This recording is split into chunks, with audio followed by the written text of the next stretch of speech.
Boa noite e bem-vindos aos Suspeitos do Costume, o podcast onde três padres conversam sobre as entrelinhas dos grandes assuntos da atualidade da Igreja.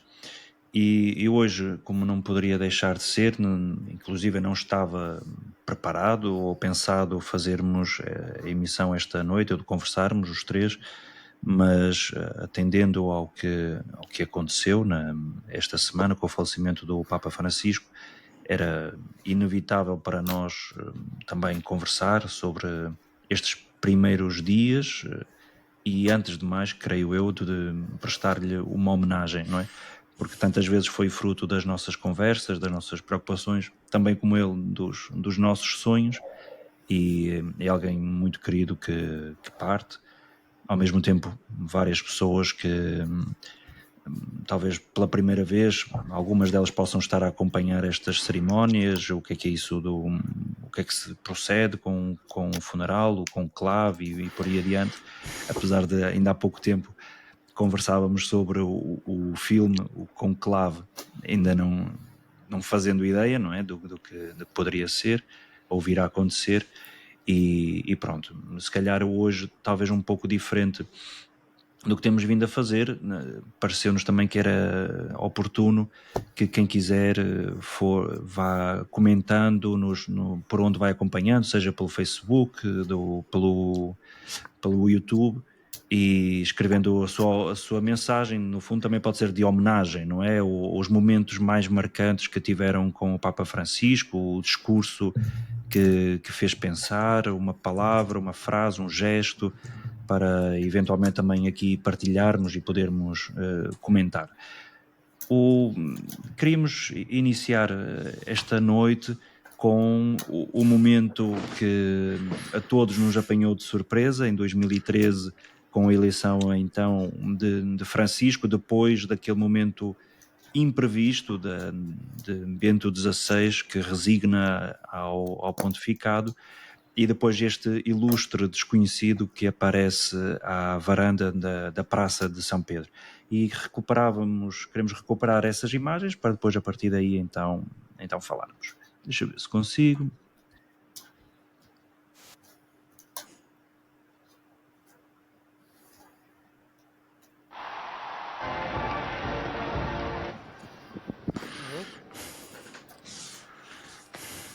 Fratelli e sorelle, buonasera.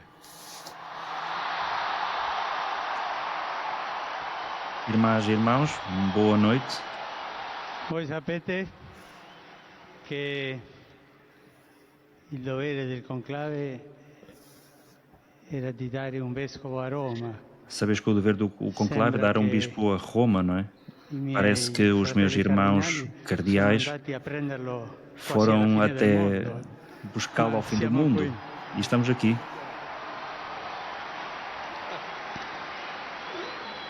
Vi ringrazio l'accoglienza, Agradeço muito o acolhimento, la comunità diocesana di Roma, à comunidade al diocesana suo de vescovo. Roma, ao seu bispo. Grazie.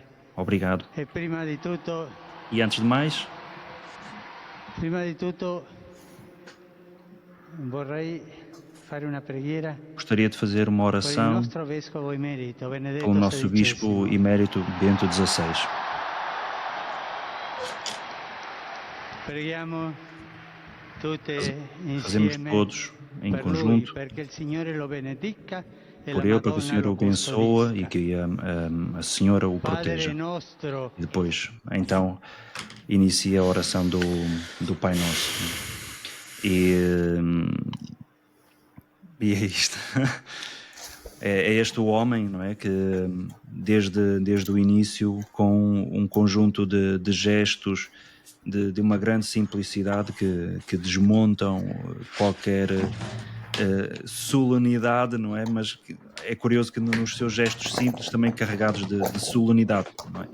E estes foram os dois primeiros gestos. O primeiro, tão simples quanto boa noite, e que deu título à nossa conversa, bom domingo, um bom almoço, que tantas vezes o disse nas bênçãos Urbi et Orbi. Imediatamente também depois, nos primeiros dias, regressar ao sítio onde esteve alojado para pagar a sua conta, não é? Com um gesto normal, de um cotidiano, quem tem que cumprir os seus deveres. Este Pedro, que também é homem, que também é irmão, é uma pessoa do povo, não é? E com o seu povo. Mas se calhar passavas a primeira palavra, no fundo, se calhar poderíamos eventualmente começar por partilhar como é que, não digo o que é que estávamos a fazer no 11 de setembro, mas o que é que estavam a fazer no momento em que souberam desta notícia, no sentido de como é que acolheram, não é? Porque, apesar de 11 de tudo... setembro, não, o 13 de março 13 de de março. 2000. Não, onde é que tu estavas? No Onde é que 25 de eu Abril, tens o Eu 25 sei, de Abril, tens o 11 de setembro. E agora estava. Eu estava-me a recordar, estão tantas coisas que agora me vêm à memória, não é? Para mim não tem sido difícil já agora falar do Papa Francisco, porque claro, eu nasci no pontificado do Papa João Paulo II, São João Paulo II, mas a verdade é que o Papa que neste momento e que tenho no coração é o Papa Francisco, não é? E haverá várias razões para isso, até de ordem pessoal, mas recordo perfeitamente que eu estava no Colégio Português, estávamos todos no Colégio Português, né? Estávamos todos no Colégio Português, eu estava a seguir a emissão através do YouTube, do Vatican News, né? E lembro-me perfeitamente de que é uma coisa, enfim, primeiro é bom a sucessão de acontecimentos foi a renúncia do Papa Bento XVI, estávamos a viver um momento histórico, era tudo histórico, não é? E tivemos a graça de estar lá, acho que também é um privilégio. E pronto, estava a ver e então temos fumo branco.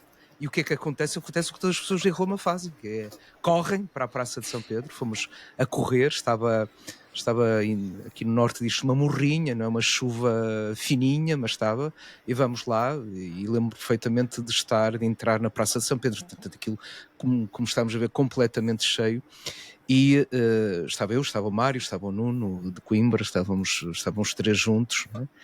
E lembro-me perfeitamente de uma coisa que marcou quando o Papa Francisco, e não foram as palavras, foi ele chega à varanda e fica em silêncio. Eu virei para eles, eu disse assim, tal e qual, o homem congelou. Ele se deve estar assustado, porque foi um tempo de silêncio, para aí uns 20 segundos em que ele ficou em silêncio. E até que vem esta expressão boa noite, não é? E entra assim, não é? Entra assim na nossa vida, com aquele gesto surpreendente de pedir a bênção e isso tudo. E agora estava a ouvi-lo e perceber uma coisa que tem sido referida, e no outro dia eu vi até uma jornalista espanhola, a Paloma Albierro, chegou a estar na sala Estampa, e que ela dizia que não havia duplicidade, não é? Aquilo que vias é aquilo que é, não é? No Papa Francisco. E é interessante, e agora ligando ao pontificado, aos últimos dois pontificados, Bento XVI e o São João Paulo II, aquilo que é dito naquele momento na varanda é o programa de pontificado. Nós voltamos a escancarar as portas a Cristo de João Paulo II. O humilde servo da vinha do Senhor de Bento XVI e a fraternidade e a bênção e o Bispo de Roma e este caminhar juntos, caminharmos todos juntos, está ali o programa de pontificado. Quer dizer, como nós quando agora fazemos um trabalho, um artigo científico, metemos lá o abstract, metemos lá o resumo, a síntese, quer dizer, está ali condensado. E é interessante, e agora um pormenor que me saltou agora, que é, quando pede para rezar pelo Bento XVI, ele pede para rezar pelo Bispo Emérito de Roma. Pede para rezar pelo Bispo Emérito de Roma. E eu ia terminar, depois temos tanto para falar, mas eu ia terminar esta minha primeira intervenção com isto. O papado é isto, serviço. É o último capítulo da autobiografia, o capítulo 25. Diz ele, o papado é isto, serviço. O título papal de que mais gosto é Servus Servorum Dei. Que serve todos, que serve para todos. Quando 2 meses após a eleição me chegaram os esboços do Anuário Pontifício, devolvi a primeira página com os títulos atribuídos ao Pontífice: Vigário de Jesus Cristo, Sucessor do Príncipe dos Apóstolos, Soberano, Patriarca. Tudo fora, apenas Bispo de Roma. O resto foi remetido para a segunda página. Apresentei-me assim desde o primeiro dia. E simplesmente porque é a verdade. Os outros são títulos verdadeiros, acrescentados pela história e pelos teólogos também com razões, mas precisamente porque o Papa era e é o Bispo de Roma. Pablo? Sim, olha, pegando precisamente no que o Paulo acabou de referir, não é? E depois eu também quero fazer mais à frente umas outras referências ao impacto ecuménico do Papa Francisco.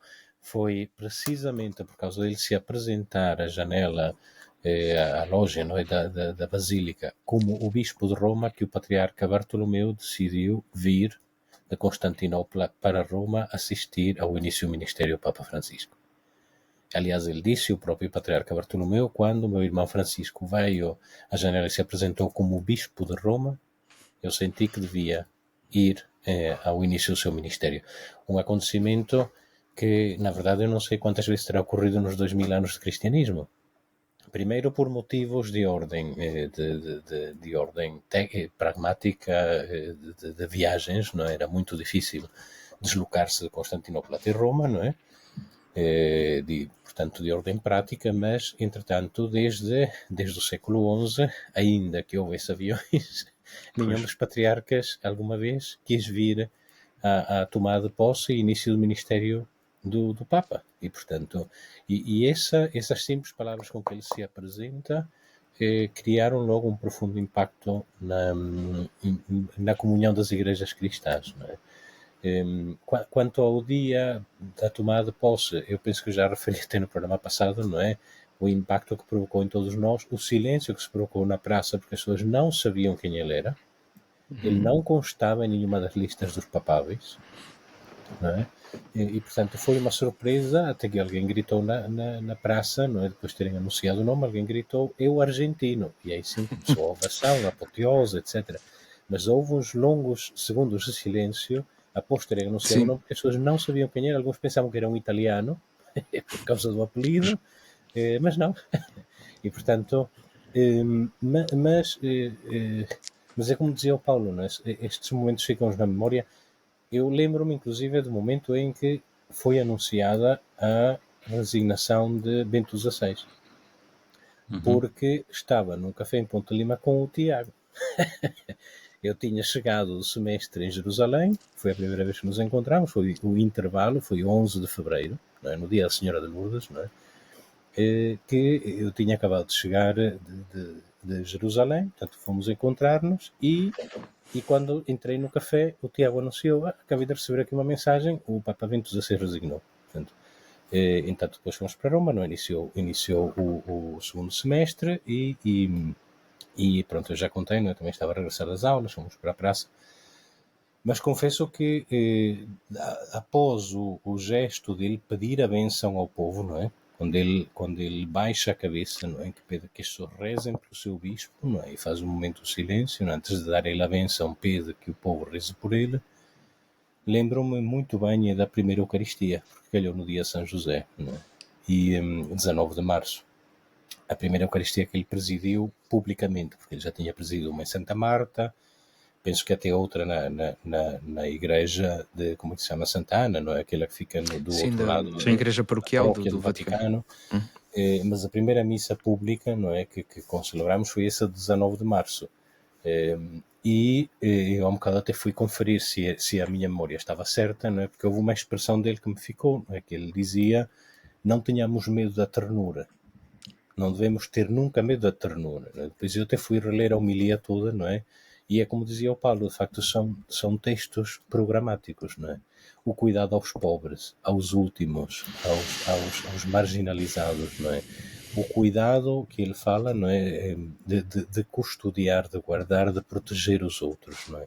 De não ter medo da bondade e não ter medo, sobretudo, da ternura, não é? E é literalmente a imagem daquilo que depois veio a ser o seu pontificado, não é? O pontificado, os gestos de ternura, não é? Estou a pensar naquele abraço que ele dá a um homem profundamente deformado a causa de uma doença.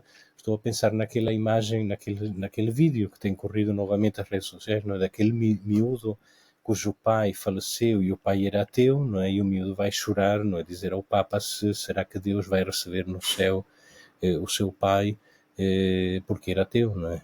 E o Papa dá-lhe aquele abraço extraordinário, diz aquelas palavras tão lindas, não é? Portanto, foi literalmente o pontificado dos gestos, não é? De quem vai, beija os pés de uma jovem muçulmana numa prisão, não é? De quem vai a Lampedusa na sua primeira viagem e a uma prisão na sua última, não é? E foi literalmente o pontificado dos gestos da ternura, não é? Depois hoje fez-me pensar nisto, não é? Pela nossa vida passam muitas pessoas, não é?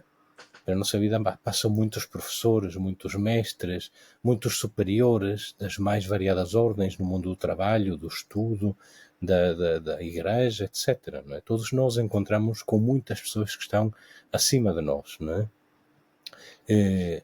Mas aquelas que nos ficam na memória são aquelas que tiveram gestos de profunda humanidade. Eu não me lembro, sou incapaz de citar literalmente qualquer frase da maior parte dos meus professores, padres, bispos, etc. Não é? Há uma ou outra que me ficaram, não é? Mas há gestos que a gente nunca mais ouvida, não é? Nunca mais esquece, não é? Ficam-nos cravados no coração. E o Papa Francisco deixa-nos gestos de uma profunda ternura, não é? Que nunca mais esqueceremos, não é? Como também teve Bento XVI, como também teve João Paulo II, não é? Mas eu penso que talvez o Papa Francisco, até por causa da sua idade, não é? Alguns dos seus gestos ainda nos tocam mais profundamente, porque foi disso que ele quis fazer o seu pontificado, um pontificado de gestos que nos ensinam outra vez a voltar à essência do Evangelho. E, pronto, penso que era por aqui que dava o meu pontapé de saída da conversa. Logo a começar também pelo pontificado dele, também apreciei a sabedoria que ele também teve na transição com Bento XVI, e acho que estas últimas palavras da saudação inicial dele também denotam isso, do carinho e do respeito, não é, que nutria por Bento XVI, independentemente se depois as telenovelas que se geraram em torno dos dois, das relações porventura não saudáveis, e sabemos a história que depois como é que decorreu, mas também é importante não esquecer que não foi só este o primeiro gesto de apreço.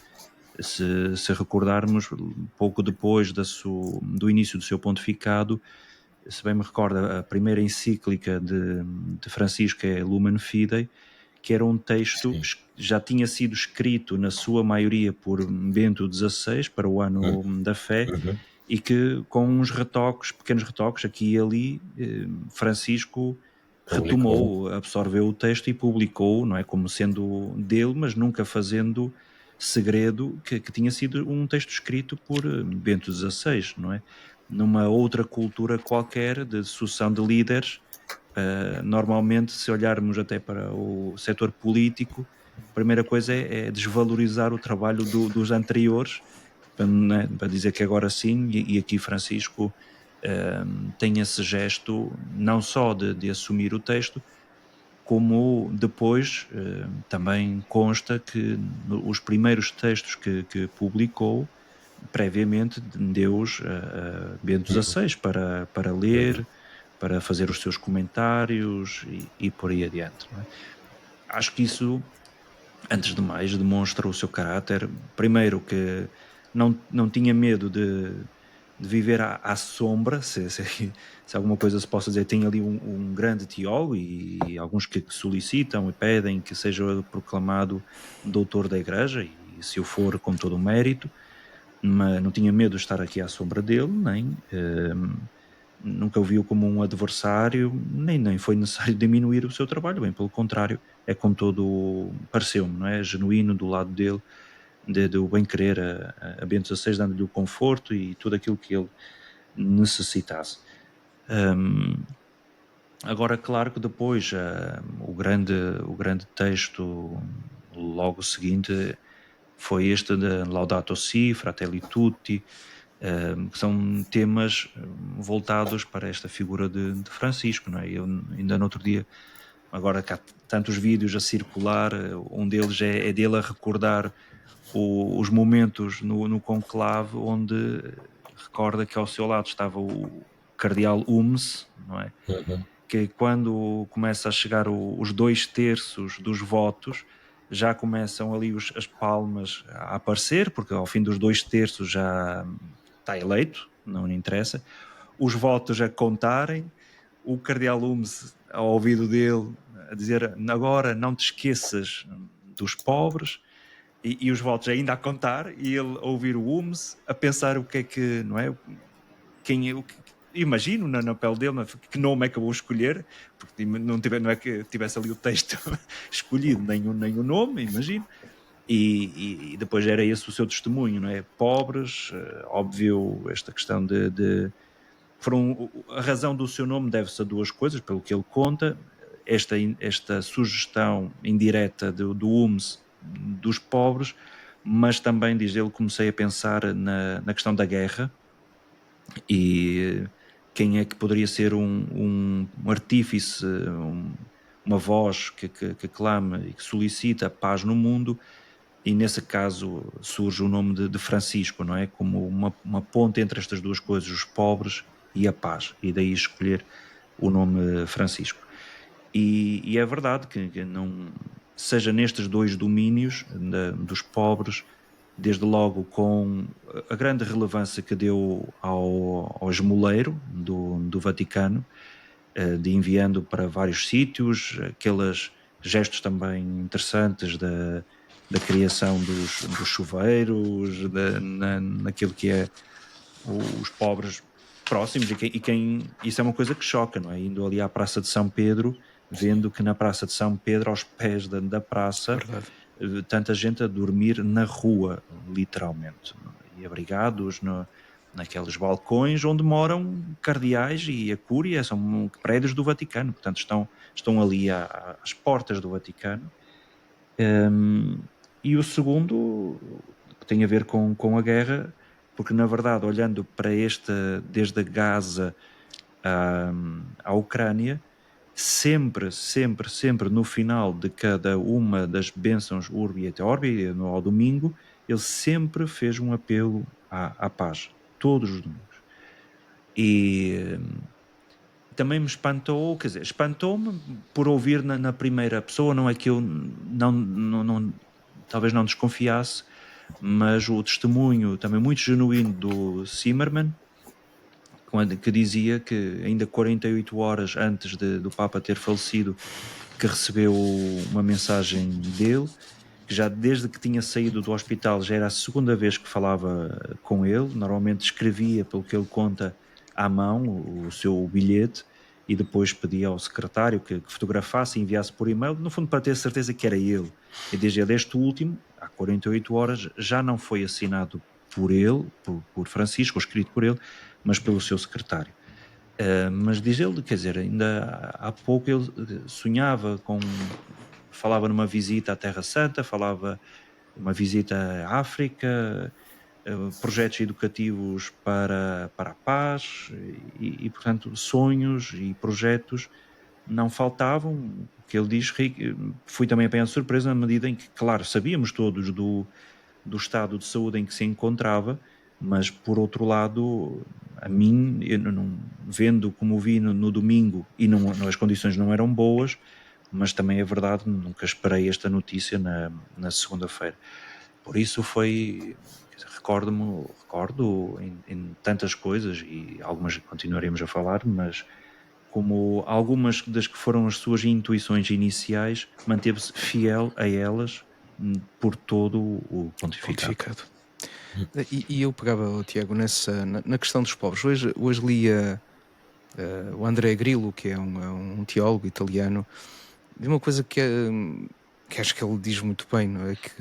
Que é uma das grandes frases que deviam estar e ser assumidas nas Ezequias do Papa Francisco, deviam ser retiradas do Magnificat, e é esta: derrubou os poderosos de seus tronos e exaltou os humildes. No centro do pontificado do Papa Francisco estão, sem dúvida, os humildes, estão os pobres, não é? Estão aquilo que nós depois falamos das periferias existenciais, não é? E essa atenção, não é, permanente, real, desde sempre. Quando nós lemos a autobiografia do Papa Francisco e autobiografia não, agora uma biografia do Austin, o grande reformador, nós percebemos isso, quer dizer, desde o tempo em que ele estava à frente da formação dos noviços, nas Vila Miséria da Argentina, depois quando também deixou de ser o provincial dos jesuítas, o contacto com o povo de Deus tornou-se esse local onde ele encontra Cristo, não é? E fala a partir de Cristo e a toda a sua existência e o seu pontificado se compreende a partir daí. Não há... Isso é muito claro, é muito real. Por isso é uma dimensão fundamental para compreender o Papa Francisco e o seu pontificado.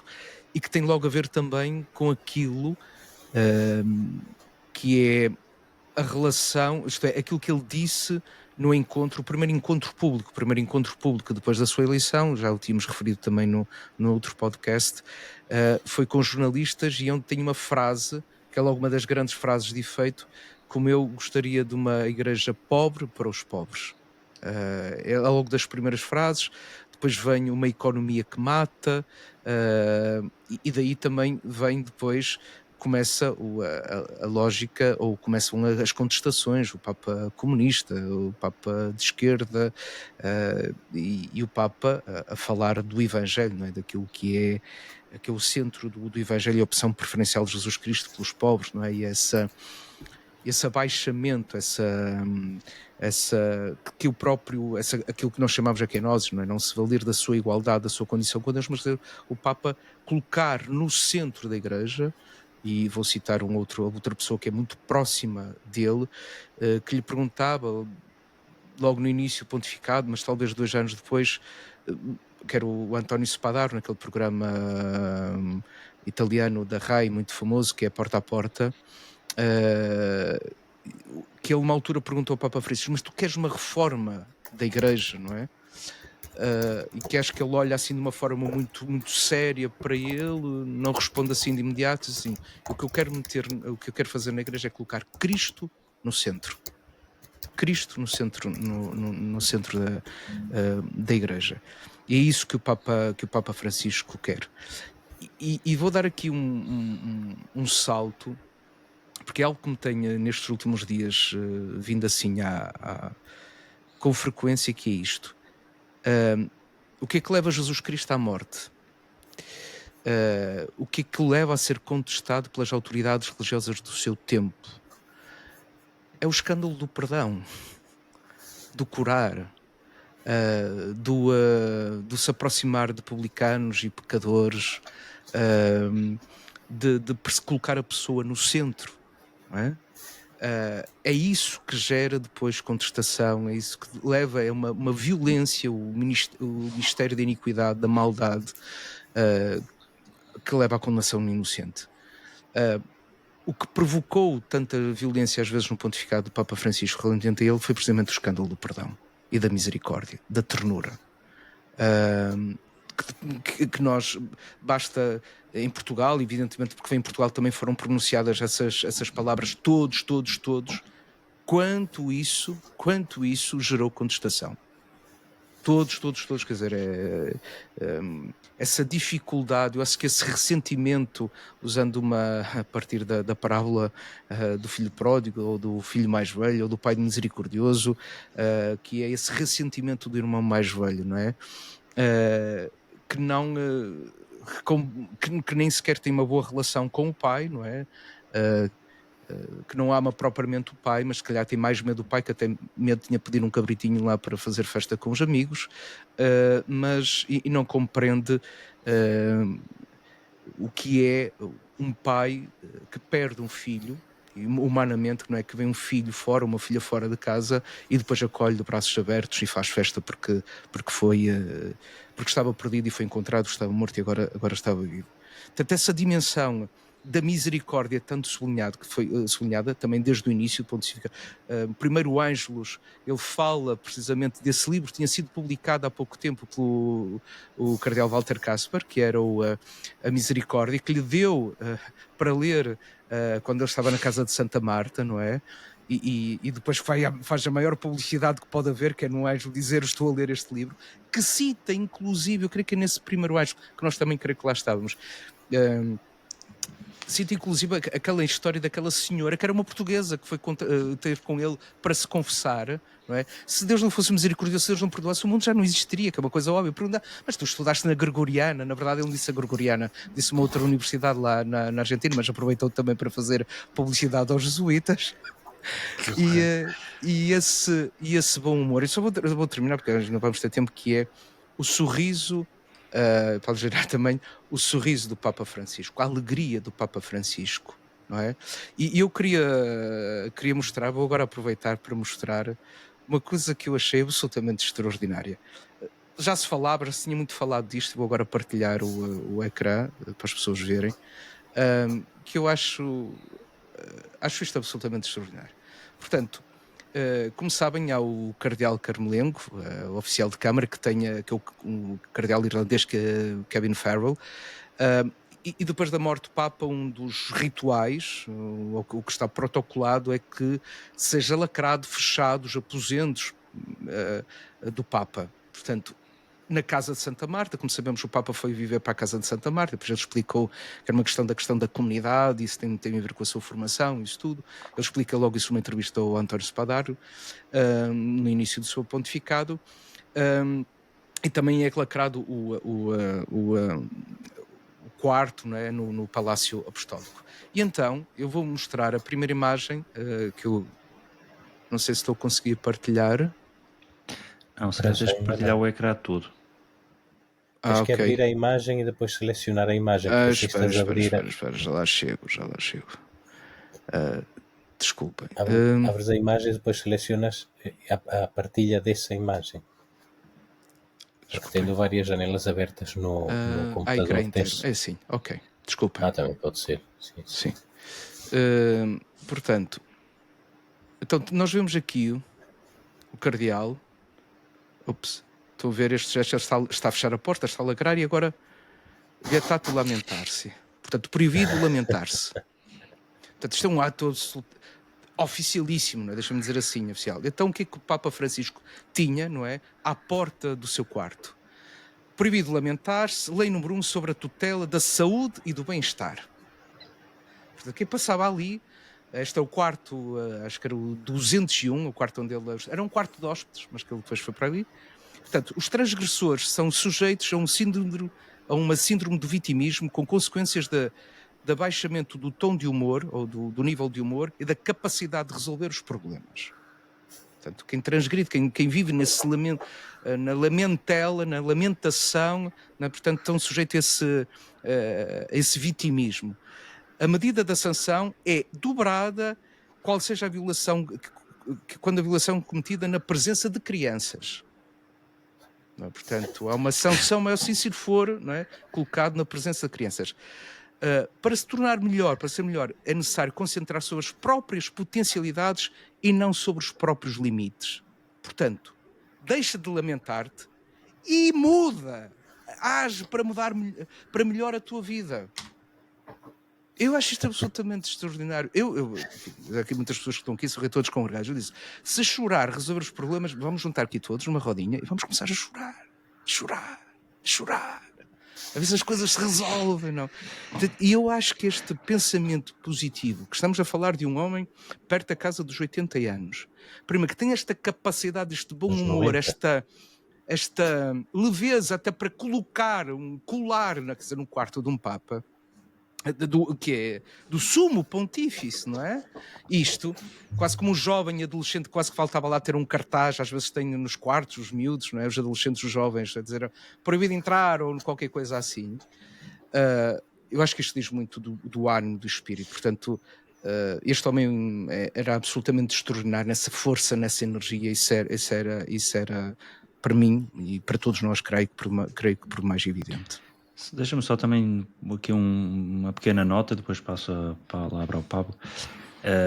Nesse tom também de normalidade, que isso é uma marca, não é? E acho que muita gente, imagino, ao seu lado, estivesse preocupado que com estes gestos de simplicidade fosse sinal de uma perda de uma certa sacralidade implícita no cargo que ele ocupava, mas que ele percebe que não tem nada, não é, a sacralidade é da semelhança a Deus, não tem a ver com os arreios e as formas de falar e de ser transportado. Mas outro dos gestos que também algumas pessoas comentaram e nós que tivemos a oportunidade de o ver, que até inclusive nas suas refeições, não é? Já foi dito que foi para a Casa Santa Marta, mas efetivamente ele almoçava e jantava ali num cantinho, não é? Do refeitório, inicialmente mais próximo, depois começou a ficar ali num canto, mas proibindo várias coisas, desde logo, quer dizer, que quando ele entrasse, ou porque veio atrasado de um encontro ou de alguma coisa, das pessoas pararem, de se levantarem e tudo, assim, no fundo continuem a vossa vida, tipo, entrei aqui, está feito, comendo o normal, que toda a gente ali também comia, e pronto, e estando com aqueles que eram, sim, os seus colaboradores mais próximos, outras vezes trazendo outras pessoas, mas quer dizer, era ali o refeitório da Casa Santa Marta, várias mesas, pronto, estávamos nós ali e ele estava ao nosso lado, pronto, normal, como não quis sem ser tratado com nenhum tipo de deferência. Outro aspecto, também outra nota, a felicidade de poder participar numa das Eucaristias com ele, logo no início, em Santa Marta, mas aquelas Eucaristias de manhã, não é? E das suas homilias, que até era difícil para a equipa de comunicação do Vaticano saber o que fazer com aquilo, se faz magistério, não faz magistério. Só um pequeno, ontem, há dias, Rui Sarabia dizia que foi uma grande discussão no Vaticano a que chamar aquilo. Então, o nome que permaneceu depois foi Reflexões Matutinas. Coisa assim. E quer dizer, tipo, ok. São homilias. Eram homilias, pronto, eram homilias.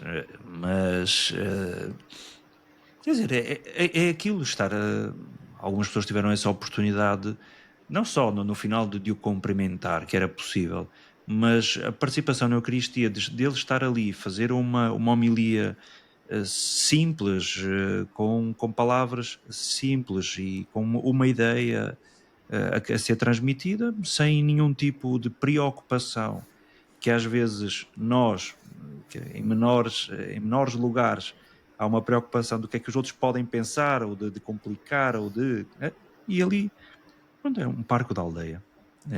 Neste sentido, sem ser pejorativo, é de uma Eucaristia normal do dia a dia.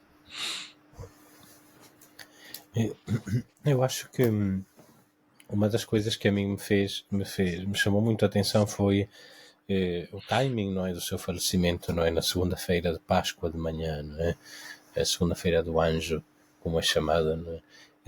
Eu, por momentos, até cheguei a pensar que ele tivesse falecido durante a noite de Páscoa.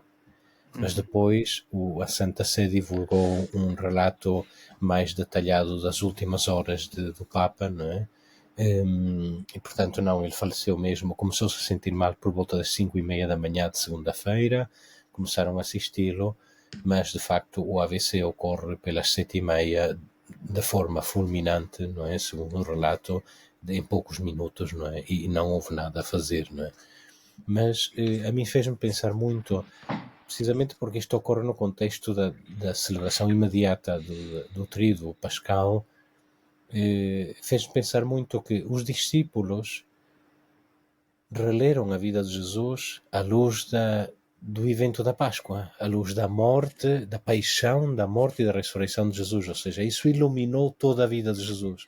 E os relatos dos evangelhos são literalmente relatos pós-pascais, isto é, os relatos que depois da Páscoa surgem porque os discípulos refletem e recordam dizendo: era isso que ele queria dizer. Afinal, foi isso que aconteceu. nós não percebemos naquele momento, mas agora percebemos afinal o que é que Jesus estava a dizer, o que é que Jesus estava a fazer. O Evangelho diz muitas vezes que só se recordaram depois dele ter ressuscitado os mortos, não é?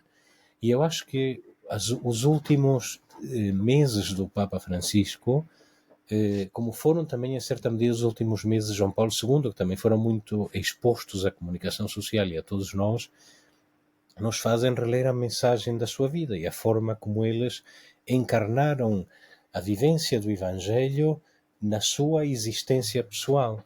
E eu acho isso muito bonito no ministério do Papa Francisco, não é? Que se nota digamos, uma decadência física progressiva, não é? Primeiro por pouco tempo, o uso de uma bengala, depois a passagem para uma cadeira de rodas, não é?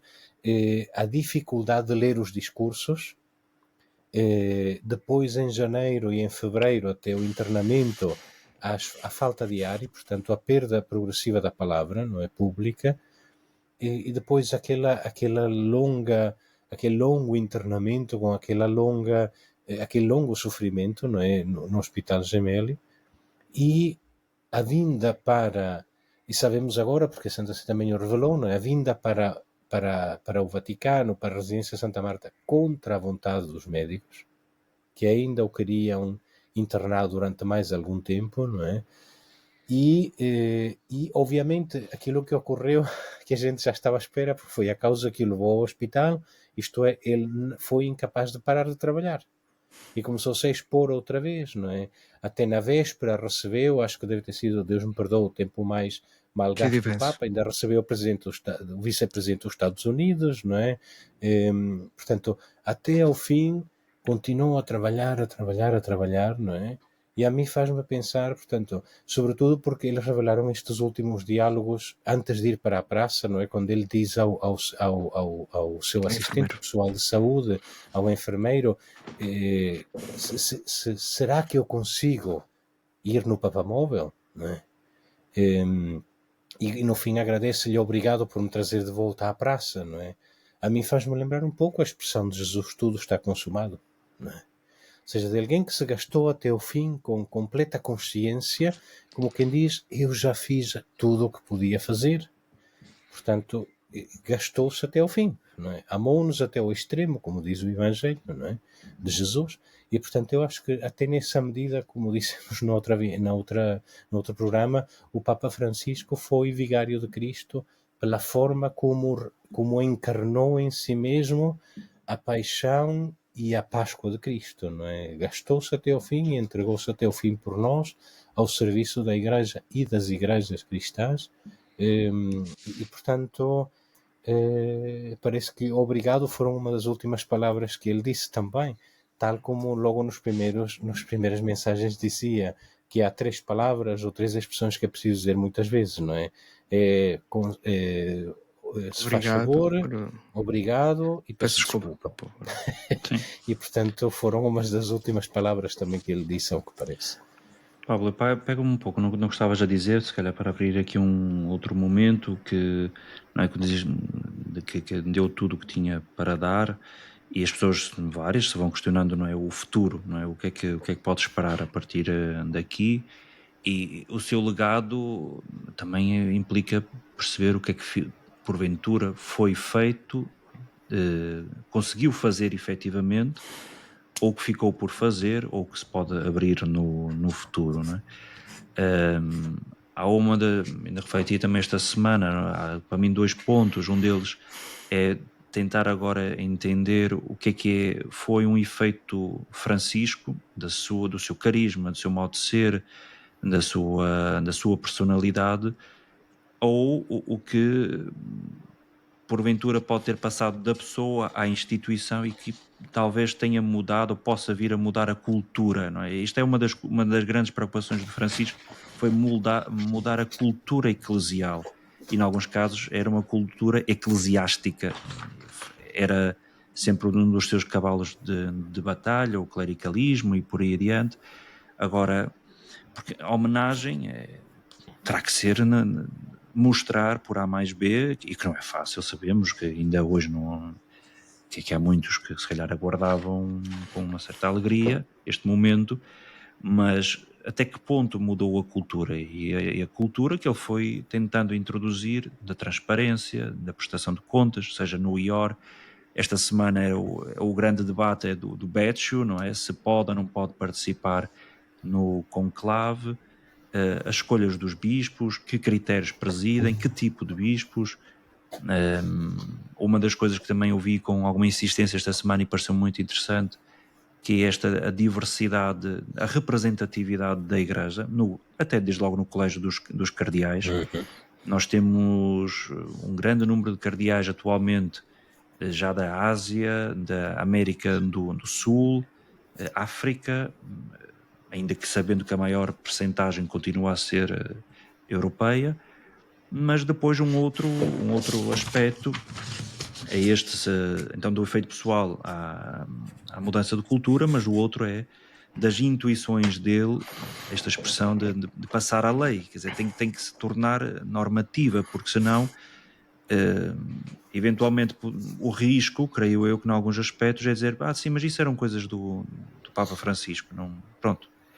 Ou então que começando a vir um outro que naturalmente terá o seu ponto de vista, as suas prioridades, aqueles que são as suas preferências e legítimas, mas que isso coloca alguma água na fervura sobre aspectos que eram interessantes e importantes, relevantes, não é? Por exemplo, esta sinodalidade, quando não podemos esquecer que quando se diz que é constitutivo da Igreja, se é constitutivo, não era uma moda dele, não é uma invenção dele, pertence à identidade e à estrutura da Igreja. Mas outras coisas que ele fez, as formas democratizadas de governo, a valorização da mulher, os ministérios laicais e o diálogo ecuménico, se há coisa que eu fico, quando estava já há pouco ao Pablo a falar, eu disse, mas ele é o típico mal doente. E a coisa que fiquei irritado nele... Que não obedece ao médico, que não cumpre a prescrição, não toma os medicamentos a horas, não faz a dieta. Se ele não tivesse morrido, se ele não tivesse morrido, merecia duas bufetadas. Mas morreu. Cuidado, porque isso é pecado reservado. Levantar as mãos contra o sumo pontífice é pecado reservado no direito canónico e ficas excomungado. Sim, mas nós agora estamos sede vacante, portanto, se a altura que se pode fazer é agora. Sede vacante, não há nada. Caíram todos. É a altura que se pode fazer o que quiser. As bufetadas é isto, porque eu gostaria de o ver, porque eu acho que o quanto ele não gostaria de o fazer, de estar a comemorar os 1700 anos de Niceia e porventura este sonho de poder anunciar a comemoração da Páscoa, uma coisa simbólica, mas num encontro com Bartolomeu I. Que este ano aconteceu. Que este ano aconteceu, coincidência, mas que poderia passar a ser não sabemos, não é? Se tinham ou não tinham chegado a acordo, se aconteceria ou não aconteceria, mas que era imagino que para ele, concluir se calhar mesmo tendo consciência de que está a ir para o fim, estava a ir para o fim da sua vida, teria sido para mim um corolar do seu pontificado isto, não é? Porque ainda agora estava esta semana a reler tantas coisas que em alguns aspectos o Papa pareceu-me um homem como o arco que tem um início e um fim, desde que foi pagar as suas contas no hotel e depois quis pagar as suas contas do seu pontificado, do seu funeral. Quer dizer, o Bartolomeu estava no início no seu pontificado e agora terminar num certo encontro também com ele. Eu ficaria feliz por ele que isso tivesse acontecido. Eu vou ler e eu procuro fazer isso também na minha vida, e por isso é que não é só um desejo, é ao mesmo tempo um desejo que se concretize o que estavas a dizer e aquilo que era o teu encontro e aquilo que retomar aquilo que o Pablo estava a dizer, que é isto da Páscoa. E depois da Páscoa de Jesus, da sua paixão, morte vem um tempo de uma confusão, do medo, do fechamento, e nós começamos a sentir essas vozes. E agora? Não é? E hoje já ouvimos um dos cardeais, quer dizer, que basicamente quase se chama herege, o Papa Francisco, é o Müller, está aí, podemos ler no Vida Nova e todas as declarações que ele prestou. Mas eu acredito no Pentecostes. E acredito, e no Pentecostes, e uma coisa que me surgiu este ano, porque nós celebramos a Nossa Senhora das Dores, ainda segundo o calendário antes da reforma litúrgica do Vaticano II, portanto na sexta-feira antes do Domingo de Ramos, e lembrei-me, quer dizer, como Nossa Senhora tem as 7 dores, as 7 espadas, assim, como não bastasse mais uma espada já agora. E qual é a outra espada que me ocorreu? Foi a espada da fuga dos apóstolos. A dor que a Virgem Maria sentiu quando toda a gente abandonou o filho, quer dizer, os amigos onde é que estavam naquele momento. Não é? E que essa unidade da Igreja e a comunhão da Igreja é refeita por Maria precisamente quando está reunida no cenáculo com os apóstolos. E isso dá os Pentecostes. É ela que refaz a unidade da Igreja. Ela que congrega à volta dela como mãe congrega os filhos. Não é? Nessa oferta que escutamos de João, eis aí a tua mãe, eis aí o teu filho. Na minha leitura espiritual. Eu acredito nesse Pentecoste, eu acredito piamente. Aliás, era uma das expressões no final da segunda, já agora no final da primeira sessão desta 16ª Assembleia Geral Ordinária do Sínodo dos Bispos, que fica para a segunda sessão é semente lançada à terra. Não é? E, portanto, ver neste momento, na morte, né, e na paixão do Papa Francisco,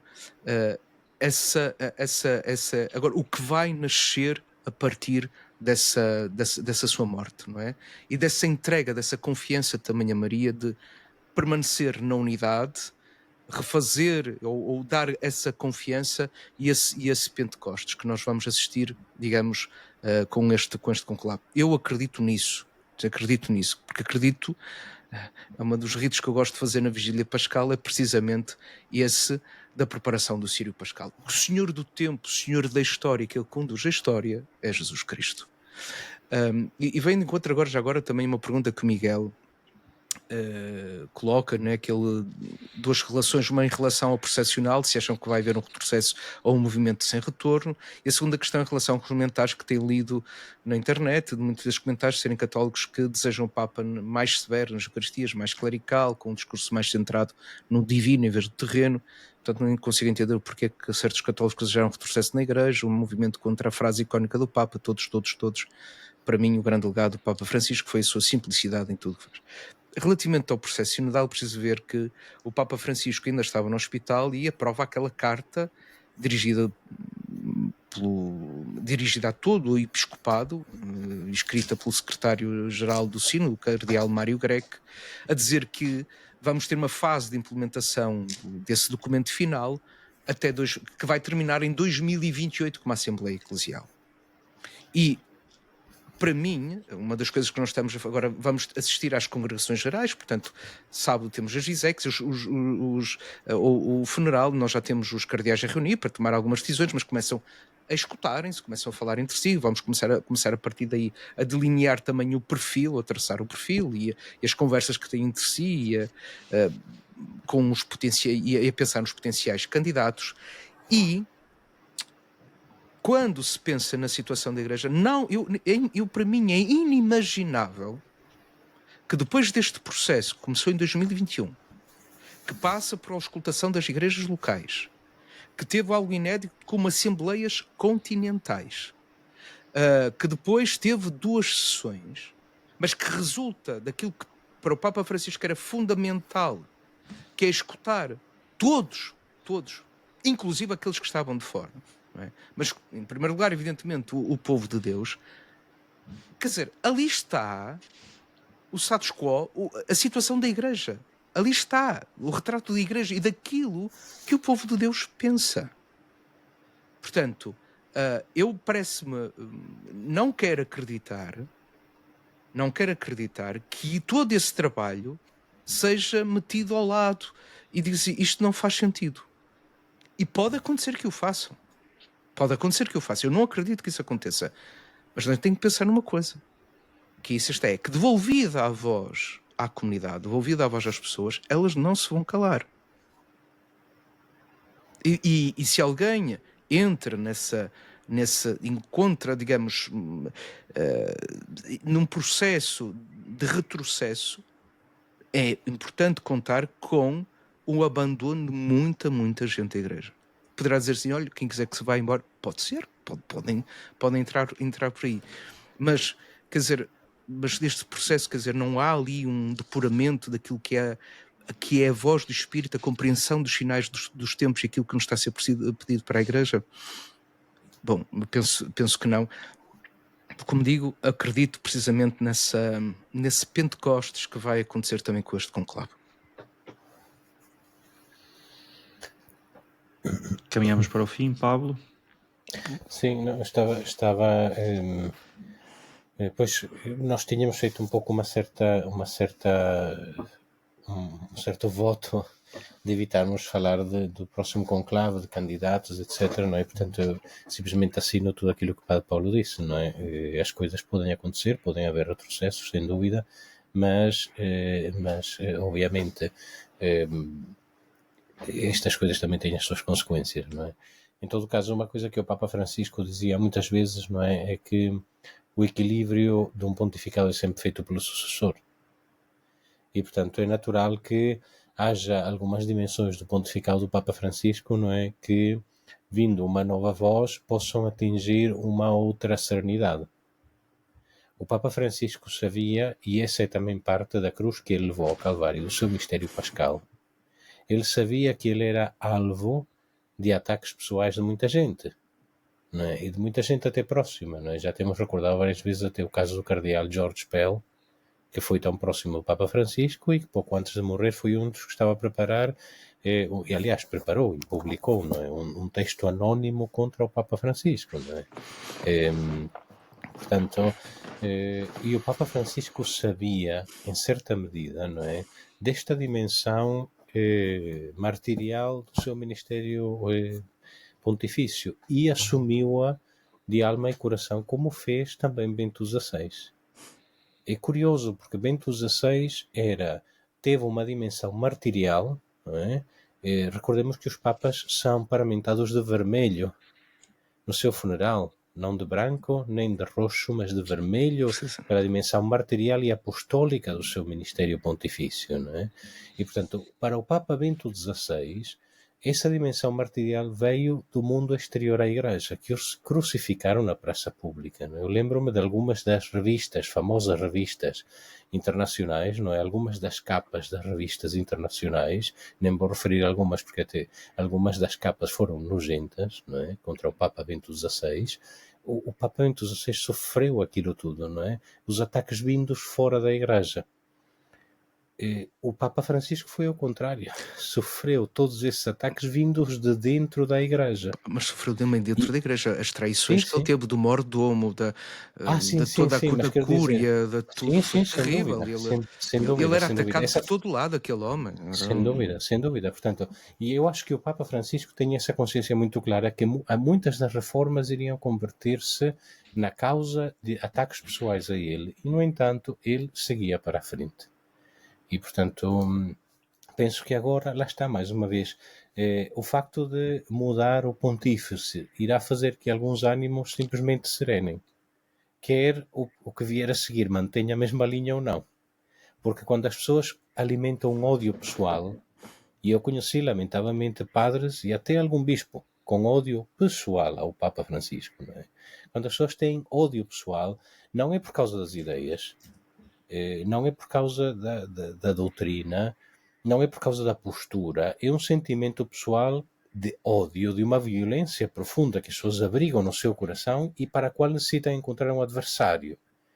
E, portanto, às vezes, que o adversário seja uma personagem como o Papa, dá-lhes ainda maior sentido de justiça no ódio que têm, não é? Que é o mesmo sentimento homicida que os fariseus tinham em relação a Jesus. Ou seja, no fundo, simplesmente se encontra um alvo que permita justificar a pretensão de santidade. Não é? E se esse alvo é alguém que se encontra muito alto, pois tanto melhor nos dá a falsa pretensão de que somos profetas. Não é? E, portanto, isso é o que aconteceu, penso eu, em grande parte daqueles que atacaram primeiro o Bento XVI e que depois passaram a atacar o Papa Francisco. E ele não teve medo disso. E agora creio que com a mudança dele, estas pessoas terão de dirigir o seu ódio a outra pessoa. E, no entanto, as reformas, algumas delas ficarão, outras serão equilibradas, etc. Não é? Mas penso que, como tudo na vida da Igreja, o crescimento e o progresso vão se fazendo sobre os ombros de gigantes. Não é? E o Papa Francisco foi nos ombros de gigantes como o Bento XVI, João Paulo II, Paulo VI, João XXIII e por aí fora, e o que vier irá também sobre os ombros de gigante do Papa Francisco. Não é? E eu terminava só com aquela expressão extraordinária do Papa Francisco quando ele se reuniu com os voluntários da JMJ, não é? Em que ele, referindo as ondas do mar da Nazaré, lhes convidou a serem surfistas do amor. Achei aquela expressão extraordinária, não é? Alguém, obviamente, lhe referiu que o McNamara tinha ganho vários prémios nas ondas gigantescas da praia de Nazaré, e ele decidiu desafiar os jovens, através dos voluntários da JMJ, para serem surfistas do amor. Não é? E eu penso que essa é uma das muitas frases extraordinárias do Papa Francisco que fica para nós. Eu termino com uma palavra, uma frase do Papa Francisco que nestes dias me tem servido muito, que é: a Igreja seguirá em frente, na sua história eu sou apenas um passo. Sim. Olha, antes de terminarmos... Estás a suspirar, Tiago? Se passa. Frase assim, digamos, teatral, dramática. Você tem que se preparar. Mas antes de terminarmos, Paulo, não queres... Temos avisos finais da paróquia. A vacina do gado e já agora as matrículas para a escola, não se esqueçam. E também a Presidente da Junta, a Junta de Freguesia, pede para avisar. O que é que a Junta pede para avisar? Ora bem, que dizem jesuítas. Nós três gostamos de peregrinar e de viajar. E já agora, a propósito dos 1700 anos, o Sr. Padre Pablo, não se esqueça, contacte os seus amigos ortodoxos, e nós queremos ir a Niceia, rezar o credo, e se for possível, claro. Não, mas nós estamos a organizar também uma viagem ao Egito, de seja 13 de agosto, portanto, se estiverem interessados, ir com os suspeitos do costume. Imaginem que se nós somos assim em público, o que será em privado? Sim, o que serve dá, mas e portanto, se alguém estiver interessado, podem contactar um dos suspeitos, pode passar pela Basílica dos Congregados. É uma viagem muito interessante, e agora com este maior museu do mundo que está no Cairo, é algo absolutamente fantástico do ponto de vista da arquitetura e claro que das peças que também lá alberga. E bom, eu penso, e missa em inglês nos congregados. Isso vai dar outro episódio. Vai dar outro episódio. Eu estou. Não a missa, varadinho, mas eu também. Tabimé, e não é inglês. Isso dará outro episódio e quem sabe não será o próximo. Por falar nisso, temos já a data marcada. Quer dizer, vamos ver como é que tudo isto decorre. Mas salvo erro é dia 8 de maio que temos agendado, mas faremos chegar essa informação, ou seja, retomamos, tal como tínhamos dito antes da Páscoa, ou no início da Quaresma, retomamos agora em maio com regularidade. Também recomendar, pedir que subscrevam os nossos canais, seja do YouTube, onde terminada esta emissão depois faremos lá o upload para quem quiser rever ou partilhar com os seus amigos. É sempre o espaço onde estará disponível o vídeo na íntegra. Ou então, se estiverem a conduzir e por maior razão o trânsito está cada vez pior e preferirem só ouvir, porque ver já não aguenta, só mesmo ouvir, podem fazer através do Spotify, subscrevendo o nosso canal para estarem atualizados. E é isso. Eu agradeço imenso a todos os que nos acompanharam. Como disse, o nosso propósito era que fosse uma conversa para permitir uma homenagem a este grande homem, Sim. Papa Francisco. Foram muitas e muitas as mensagens que nos foram chegando. Tenho procurado partilhar aquilo que vão colocando. Mantemos-nos unidos, também na expectativa, seja deste próximo sábado, do momento do funeral e a última despedida do Papa Francisco. Queremos acompanhar, não sendo possível de outro modo, através da televisão ou de outros meios, às vezes mais em silêncio respeitoso, não é? por tudo aquilo que vai acontecendo, e também rezar por aqueles que agora têm a responsabilidade de eleger o sucessor de Pedro, não do Papa, mas de Pedro, que é ele o garante da unidade na Igreja, e que, sendo mais conhecido ou menos conhecido, se for um ilustre desconhecido, que tal como o Francisco aprendamos a respeitar e a amar, e que leve também, seja quem for, que conte também connosco para transformar a Igreja ao ritmo do Evangelho. Muito obrigado a todos e retomamos ou revemo-nos então no início do mês de maio. Obrigado. Boa noite. Obrigado, boa noite. Boa noite a todos. Obrigado.